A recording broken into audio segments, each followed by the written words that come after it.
おだすこんちこんばんは、ポーテです。今日もデータ分析やっていきたいなと思います。よろしくお願いいたします。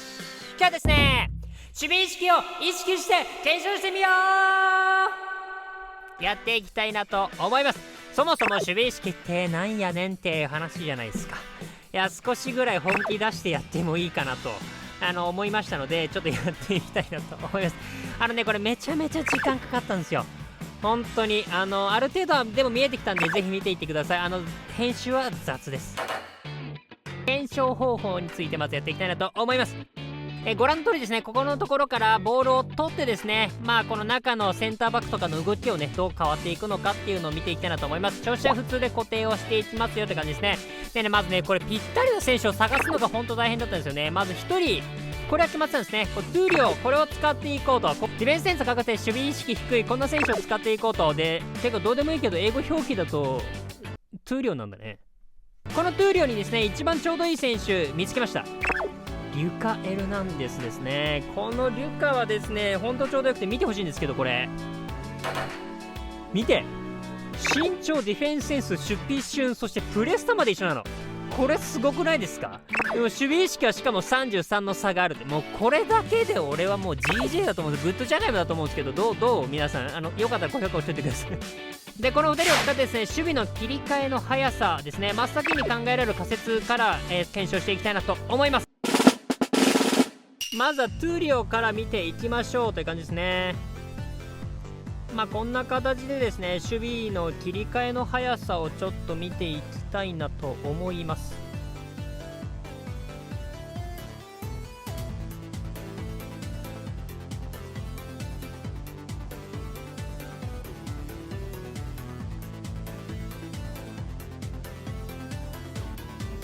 はい、見ていただきました。正直そこまで気になんないですよね。普段やっててもそんなになんか守備意識やっぱ低いわとかあんま思わないもんね。ちょっと理解見ていきましょう。リュカエルなんですね。能力もほぼ同じ、守備系に関してはほぼ同じ、アグレッシブとかが若干違うけどっていうところありますが、そんなに変わんのかっていう気もしてますよね。見ていきました。気持ち早い気もしなくもないちょっとね、見比べていたんですけど、これですね。右がリュカなんですけど、この後のこの動きのところですね、若干ちょっと見ていきましょうか。ボール取りました。その後からリュカがこう、はい行きますみたいなこの体勢が、ちょっと早いっちゃ早いですよね。でその後トゥーリオが走り始めてるという感じになりますね。7コマぐらい速くはなってはいる。ただですね、これ見ていただけると分かるんですけど、正直ね、変わんないことも多いというか、ほとんど変わんなかったんですよね。ほぼほぼ変わんないことの方が多かったかなっていう感じでした。でね、しかもこれ実はさっき周りの人もね、周りの味方もね、同じタイミングで動いてるんですよね。そう考えると守備の切り替えってあんま差はないのかなみたいなね。これリュカが早く動いたシーンなんですけど、これ周りのねディフェンダーももうこの時動いてるんですよね。周りのディフェンダーは数値60とかですからね。守備意識もディフェンスセンスも60とかですからね。なのでそう考えると守備意識の数値ではなくて、イーフト側のですね切り替えのタイミングに依存してるっぽいってことが分かってきましたね。はい、面白くなってきましたね、本当にちなみにね、過去にこのパラメーターの効果っていうね、このチップスっていうんですか、試合中のにはですね、このね体力ゲージが減った時の守備時の適切なポジション取れなくなるよみたいな。でこれね、今気になるのが、今ねチップス消えてるんですよ。だからこれ出てこないんですけど、これが本当だとするならばということでちょっとやってきました。数量のね体力をもう超削っていきますよという感じで削ってですねやってきましたよって感じですね。で見比べていきましょう。右がリュカですね。どっちも体力0になっている状態ですね。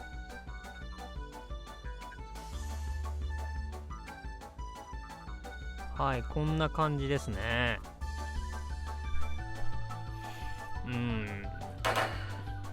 どうですか、見ていただいて分かる通りというか感じですけど、スタミナでもね守備切り替えはあんま変わんなそうですね。まずここまでは変わりませんでしたね。これで終われる芋だと思いますか？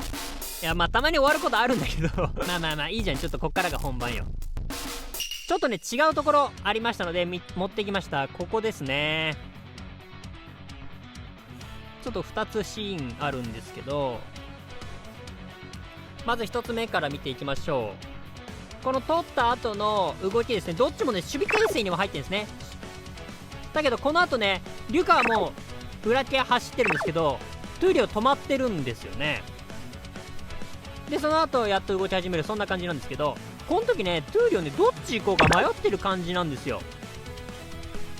でちょっと遅れてるんですよね、判断が。これ見ていただきたいんですけど、これ分かります？このどっち行こうみたいな、どっち行こうみたいな感じのこの感じ、遅れた結果遅くなってるっていう感じなんですよね。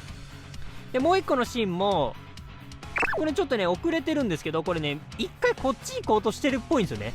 見誤ってんのかな、そんな感じ。まあ見誤るにしてもそっちかよって感じですけど、まあここで動き直してるんですよね。こっちかみたいな。なのでそこの判断スピードがあるのかもしれない。これが特に減った時、スタミナが減った時に多く見られた、たまたまかもしれないんですけどね。なのでその辺でちょっと違いが出たかなと。ただね問題ない時も多かったんですよね。っていうのが相手の動きがシンプルな時ですね。ここしかないだろう、ここをケアするしかないだろうっていう時はね割と大丈夫なことが多かったですね。はい。ここだけでは終わらないですよ。まだまだあります。もう一個ねちょっとね面白いちょっと違いもあったので見ていきましょう。トゥーリオとリュカ両方とも一緒に出してみました。でそこの動き見ていったんですけど、これ見ていただきたいんですけど、これリュカ、奥がリュカなんですけど、これねわかります？これランパーとボール取りに行くランパーとの動きと一緒に見てほしいんですけど、わかります？これもう動くと同時ぐらいに動いてるんですよ。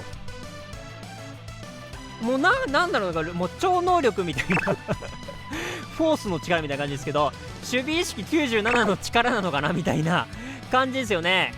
さっきの場面は、正直かなり限定的であって毎回こういうことではないんですけど、基本的な動きは同じです。基本は同じなんですけど、こんな感じ違う時があるよっていうね。であとはトゥーリオがさっきみたいな若干判断遅くなるみたいな、そういうシーンみたいなのは多少あったかな。この怪しいワンステップみたいな、ちょっと怪しいワンステップみたいのはあったかなって感じでしたね。でねもう一個これちょっと逆にしてみました。逆にしたらトゥーリオできんじゃねえかと思ってねやってみました。さっきの察知能力ですね、危機察知能力多少ねありました。ここねリュカほど速くはないんですけど動いてはいましたね、若干ね。なのでこの辺は AI として反対側のディフェンダーがやるっていうことになってんのかもしれないですかね。はい。でねちょっともう一個面白いのがあって、攻撃指示をしたらねどっちが上がるんだろうかっていうところですね。これね何回やってもねリュカちゃん上がってきちゃうんですよ。これ何回逆サイドとかでやってもリュカちゃん上がってきちゃうとですね。これこうやって上がってきちゃうのよねでちょっとね場所変えてみたりしたんですよね。それでもねやっぱ上がってきちゃうのよリュカちゃんがね絶対上がってきちゃうんだよね。これ守備意識関係ねえのみたいなこここそトゥーリオ上がるとこじゃねえのみたいな気はしてますが、そんな感じでしたね。というところで結論、トゥーリオはあと少しでリュカちゃんとします。はい、ということでいろんな方面から叩かれそうな気がしますが優しくしてください一応まとめていくと、守備意識が低いと選択肢が複数ある時に迷いがちな感じですかね。逆に高いとその判断が早かったり危機察知能力が高かったりっていう気はしました。めちゃめちゃ変わるかっていうのは正直微妙です。分かりにくいところで失点の原因になっていることはありそうかなっていう感じ。ただこの選手を使ったからといって勝率がめちゃめちゃ下がるかとかそこまでの影響はなさそうかな。割り切っちゃえば正直そんなに気にならないと思います。あとはねその他分かったことは、守備の切り替えの速さは変わんないよと、数値に関係ないよということと、守備意識は攻撃参加には関係ないって感じでしたね。総合値とかが関係あるのかな。でもセンターバックの総合値で上げられてもちょっと困っちゃうけどな。そんな感じがありました。高けりゃいいかって守備意識高い方がそれはいいんですけど、まあ低くても正直気にしなくても良さそうな感じはしましたね。はい、このところを参考にしてですね、トゥーリオ、そしてリカちゃん使ってあげてください。はい、ということでいかがだったでしょうか。皆さんこの結果どう思いますでしょうか。皆さんのご意見ご感想クレーム等々あればですね、コメントで教えていただければなと思いますので、よろしくお願いいたします。年内登録者数3万人を目指しておりますので、この動画良かったな、参考になったなと思った方はですね、高評価チャンネル登録していただけるとすごく励みになるので、どうぞよろしくお願いいたします。皆さんの守備意識が低いもの高いもの何かありますか。僕もなんか考えてこの後コメントに書いておきますので、もしあったらコメントで教えていただければなと思います。よろしくお願いします。ということで今日の動画はこれで終わりたいなと思います。また次回の動画でお会いしましょう。バイバイ。